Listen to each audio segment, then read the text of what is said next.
People have been asking me occasionally, not a lot, but occasionally, how can I donate? And I've explained it already how to donate.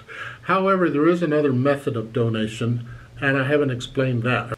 Now, I don't rely on donations. They're nice because they pay for the bills. They cover the cost of the books and the maintaining the piano, because it has to be maintained. It's more than just tuning it. There's more to it than that.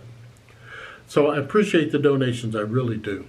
There is another way you can donate, though, if you're not comfortable with using the comments, because you can donate with the comments, and I have a Patreon. You can donate through there. If you not want to do either of those, I'm going to go ahead and try what YouTube calls memberships. My problem here is I don't have a whole lot to offer you as a member, because I promised myself all the instruction will be free. It's available to everybody. So what can I offer as a member? And I thought, well, I can do behind the scenes, but there isn't much behind the scenes to do. But over the years, I've collected a lot of little tips about music and about playing the piano. Now, I include a lot of these in the lessons. Occasionally, it's kind of a hit and miss here and there.